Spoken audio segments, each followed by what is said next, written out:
కక్ష సాధింపు చర్యలే కానీ వేరే ఏం పాలన అంటే కుంటుపడింది. ఏం పథకాలు అమలు చేయడానికి తలకిందులు అయిపోతున్నాడు. జుట్టు పీక్కుంటున్నాడు. 40 సంవత్సరాల అనుభవం నాకు, రాజకీయ 40 సంవత్సరాల అనుభవం ఉంది. 3 సార్లు ముఖ్యమంత్రి చేశానన్నాడు. ఏమీ చేయలేదు. మాటలతో గారడి చేసి ప్రజలను మోసం చేసి ఎంతో చేస్తున్నాడు. అది మొదటి నుంచి పుట్టుకతోనే ఉన్న నైజం అది చంద్రబాబు నాయుడికి నాకు తెలుసు.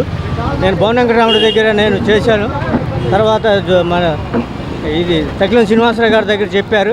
చాలామంది చెప్పారు ఆయన రాజకీయ జీవితం గురించి, కానీ గొప్పగా చెప్పారు. కానీ ఇంత ఇదని నాకు 54 సంవత్సరాలు ఇంత ఇదిగా నేను చంద్రబాబు నాయుడు ఎప్పుడో చూస్తున్నాను.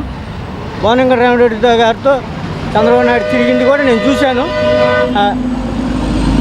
ఎంతోమందికి ఎంతో చేయాలని ప్రజలకి చాలా ఇదిగా ఉంది, కానీ ఏమి చేయలేడు. మాటలు గారడి ఏమి లేదు. నేను చూసుకుంటే కనుక డిప్యూటీ సీఎం పవన్ కళ్యాణ్ మన జగన్మోహన్ రెడ్డి గారు కార్పొరేటర్కి ఎక్కువ ఎమ్మెల్యేకి తక్కువ అని చెప్పేసి అనుచిత వ్యాఖ్యలు చేస్తారు. మాటలు తప్పితే చేతలు లేవు.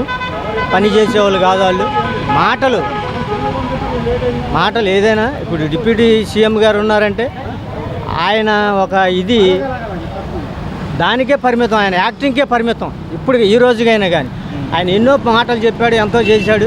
కానీ ఇంతవరకు ఆయన అన్న మాట కానీ ఆయన చెప్పిన మాటలు కానీ ఒక్కటి కూడా ఇంతవరకు ఇంప్లిమెంట్ కాలేదు.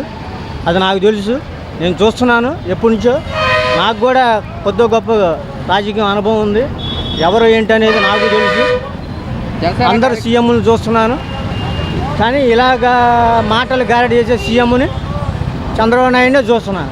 జనసేన కార్యకర్తలు జగన్మోహన్ రెడ్డి పైన చట్టపరమైన చర్యలు తీసుకోవాలని చెప్పేసి కూడా ద్వారకతిరుమలలో పోలీసులు అయితే సందర్శించారు. వాళ్ళు చట్టపరంగా తీసుకోవాలి, చేశారు, అది చేశారు. ప్రజలకు మేలు చేసిన వాళ్ళని లోపల వేయటమే. ప్రజలకి ఎవరైతే మేలు చేస్తారో వాళ్ళని తీసుకెళ్ళి లోపల వేయటమే. మంచి చేసిన వాళ్ళకి అది అంత చెప్తే వాళ్ళు చేసేది ఏమీ లేదు. మాటలే, వాళ్ళు పనులు చేసేవాళ్ళు కాదు. ప్రజలకి ఎవరైతే మేలు చేస్తారో వాళ్ళకి మేలు చేయకూడదు. వాళ్ళని తీసుకెళ్ళి మనం లోపల వేసేయాలి. ఏదో కేసు వేసేయాలి. అది మాత్రం మంచిది కాదు, మంచి పద్ధతి కాదు. ఇంత అనుభవం ఉంది. ఇంకా చంద్రబాబు నాయుడు కూడా ఎక్కువ రోజులు చేయలేడు. ఆయన దిగిపోయే స్టేజ్ వచ్చేసింది. కానీ ఏదైనా సరే ఎవరైనా సరే తప్పు చేసినప్పుడు, చేయలేనప్పుడు లాస్ట్లో కూడా మంచి పేరు తెచ్చుకోవాలని ఎంతోమంది ప్రయత్నిస్తారు. కానీ చంద్రబాబు నాయుడు మాత్రం ఆ దృష్టి లేదు. ఆ దృష్టి మాత్రం నేను మంచి పేరు తెచ్చుకోవాలి, నేను ఈ 5 సంవత్సరాలు చేసి నేను దిగిపోయిన తర్వాత నేను ఎంతో మంచి పేరు తెచ్చుకోవాలని అని అందరూ అనుకుంటున్నారు జనం. నా అభిప్రాయం కూడా అదే. కాకపోతే ఆయన ఉద్దేశం మరి ఏంటనేది మనకు తెలియదు.